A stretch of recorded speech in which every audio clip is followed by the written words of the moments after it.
近いですね。こいつもう回ってます。回ってるよ。ああ、はい、お願いします。ごめんな、今日は。いえ、全然大丈夫です。今は映像クリエイターをやっております。年齢は今年28歳で、名前はみんなからはあまちゃんと呼んでもらってます。あまちゃんなんか聞いた話、YouTube チャンネルやってるらしい。まあそうですね、今ちょっと1年ぐらい空いちゃってるんですけど、まあ1年前に YouTube 始めてやってるっていう感じです。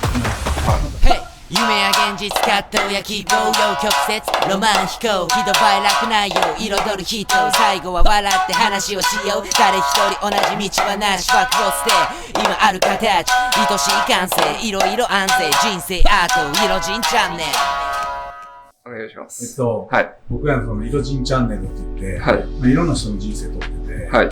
その誰がどうとかっていうわけじゃないんやけども、はい。なんかそのあまちゃんの人生を知りたくて、はい。生き様を教えてもらおうかなと。はい。もともとどこ生まれですか？もともとは神奈川県茅ヶ崎市で、有名な人でいうとサザンオールスターズの桑田さんとかの出身で。湘南とか向こうの方やっけ？そうです。湘南ですね、いわゆる。どういう人生を今までその、まだ28年で若いけど。はい。どういう人生？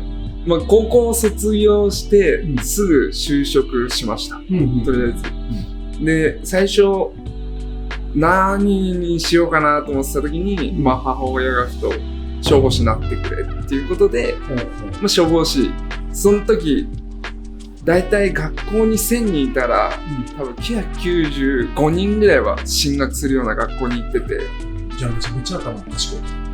学校自体はそうですね。でも自分はもう大学行くとずっと遊びほうけると思って、就職するって言って、で、消防士になってくれっていうことで、消防士じゃなるよっつって、消防士になるのに2年浪人しましたね。働きながら。消防士になるために免許というかそういうのを取らんとあかんって感じ？免許ではないですけど、普通に採用試験があって、1時、2時、3時ってあって、毎回2時まで通過して3時で落ちるみたいなことが多くて、それでそうですね、2浪みたいな大学で。要はその公務員試験みたいな。そうです、そうです。いろんな勉強しに行ったらなかなかそんな試験受からへん。そうですね。その、幼少期はどんな感じだった？幼少期は、自分片親なんですけど、小1から小6までは先生の言うこと全く聞かないみたいな。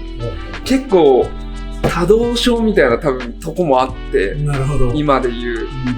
だからもう、毎回放課後にはカウンセラーの先生と面接みたいな。今日はどういうことをしたのみたいな。面接してました。いわゆるその昔の人がよく書かれて、通信簿に書かれた落ち着きのない人みたいな。そうですね。そっから、小学校上がって中学校入って、はい、で、中学校でもう勉強していい高校に行ったとか。自分の中でこれ人生の転機だなと思ったのが、ちょうど自分が中学校1年生に上がるタイミングで、兄貴が大学1年生上がるタイミングだったんですけど、そのタイミングを機に母親の姓に戻そう、名前を。名字がもともと綾部っていう名前で、その後天野に戻そうってなって、今振り返ると天野になってから人生ガラッと変わったなっていう。幼い時はそのなんか寂しかったとかそういうこととかは？父親がいなくて寂しいってのはなかったですね。全くなかったですね。母親がすごいかったんで。確率的に言うとその片親になってる人って売れたりとかってそういうのは多い人がいるけど、そういうのは全然なかった。そうっすね。それが多分小学校でずっと凝縮されたみたいな感じで。で、中学校上がって名前が変わると同時に人が変わって、だから本当友達もいなかったんですけど。それはちっちゃい時？そうですね。小学校時代っていうところでは、みんなもうあいつとは関わりたくないみたいな。いわゆるそのいじめっ子やったとかそういうわけではない？じゃないですね。もうただ、人に迷惑をかける人っていう。変わった人。そうですね、そうです。なるほど。で、そこからどっちかっていうと進学校に行って、はい。で、その進学校から大学に行かずに、はい。消防士になった。そうです。消防士になって、そこからはどんな感じ？消防士になって、消防士6年間やってたんですけど、3年経った頃に辞めようって思って。消防士を？はい。せっかく入ったのに。そうですね。母親のその親孝行のために入ったんですけど、3年経って自分を見つめ直した時にもうなんか仕事をしてる時の時間の自分って自分じゃないなっていうことを感じ始めて、それこそ消防士ってこう人を助けるっていうのが世間一般的に認知されてるんですけど、でも消防士内の環境って結構殺し合ってるなっていう。で実際にやっぱり自殺の問題も多かったりで、消防士内でのいじめとかで自分もまあそれを結構思いっきり受けてて、でも自分多分この3年で辞めたら辛くて辞めた人なんだなっていう世間的な認識になるなと思って、ここはもう絶対辞めないでやると思って、そこから辞めたいと思ってからもう3年頑張って今にっていう感じですね。環境と自分の中でちゃんと納得してから辞めた。そうですよ。消防士って言えるところで言うと、24時間寝食ともにするので、一番下っ端で1年2年3年って入った時に、先輩がまず起きてたら寝れないんですよ。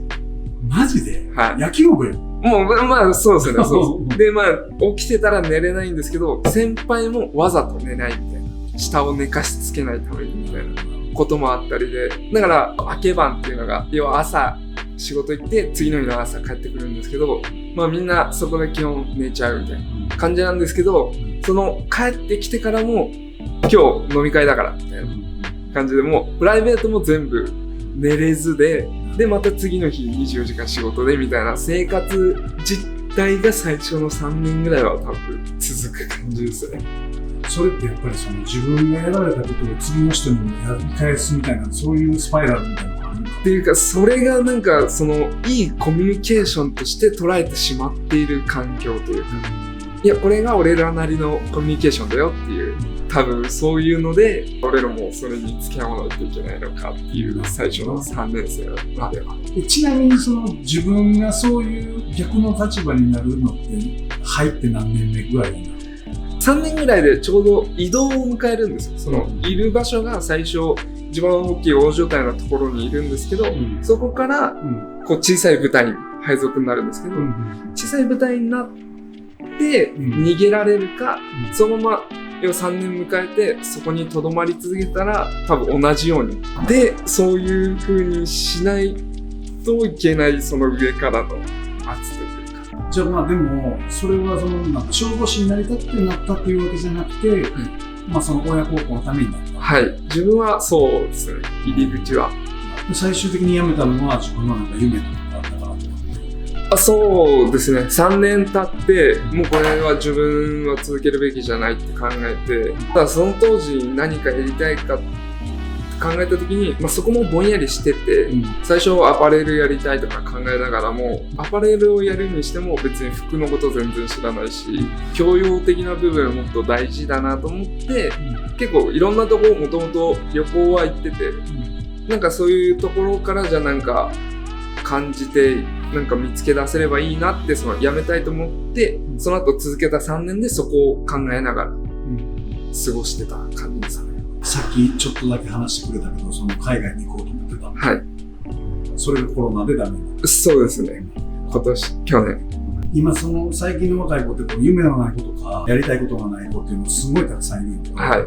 あのちゃんなんかその夢とかやりたいこととか、そのなんかあったら教えてほしい。今一番やりたいことはもう年内って決めたんですけど、年内に自分の要は基地みたいな、こういうファクトリーとか、パルプリズムとか、なんか人のこの交流のある場所を年内に地元で作りたいなとは思ってて。なるほどね。はい。それはそういうこうアマちゃんとかみたいな子たちのためのその居場所作りみたいな感じ。まあそうですね。夢を追い続ける人のための居場所作りみたいな感じです。夢を持ってる人がすごいって思うか、はい、夢を持ってない人はあかんって思うかとか、はい、そういう観点で言うと、自分がそもそもの話をすると、何も持ってなかった側の立場というか、スキルでも何でも、で本当去年の4月に YouTube 始めて、そこから映像にハマってってみたいな、で振り返ってみたら海外旅行とか行ってたし、なんかこう人と違う視点をちょっと持ってるのかなっていうところを見つけれたっていうのが、だからなんか何も持ってないことを結構環境によっては、いや、俺、みんなああいう活動してるよ、俺何も持ってないんだよなって、別にそこにこう、マイナスに思う必要は全くなくて、なんか何も持ってないからこその何でもできるじゃんっていう側の人間だったんで、何も持ってない人に対しては自分はそう思います。自分のやりたいように生きたいように生きればいい。そうですね、根本は。消防士の話もかなり濃いけど、なんかその海外にこう行きたいと思って行こうと思ったところにコロナが来たとか、も全部がこう運命みたいなところあるよね。俺もこのイロジンチャンネルっていうのを通じて、いろんな人の人生撮ってるから、一番最初俺なんかこう夢のない若者はあかんと思ってた。でもなんか最近こう撮っていくうちに、なんか生きてるだけで十分幸せなんかなと思って、なんかその健康な人は、次を上を目指したりとかして、で病気の人は健康になればそれでいいって思ったりとか、いろんなこう思いがこう、俺の中であって、あのちゃんみたいなその若い子が、そういう場を作るとかっていうのを俺も協力したいんで、またそういう機会があれば、必ず教えてください。ぜひよろしくお願いします。今日はごめんね、ありがとう。いえ、全然もう僕なんかで本当ありがとうございます。全然めちゃめちゃいい笑顔してるから。ありがとうございます。ありがとうね。またじゃあ行きましょう。ありがとうございました。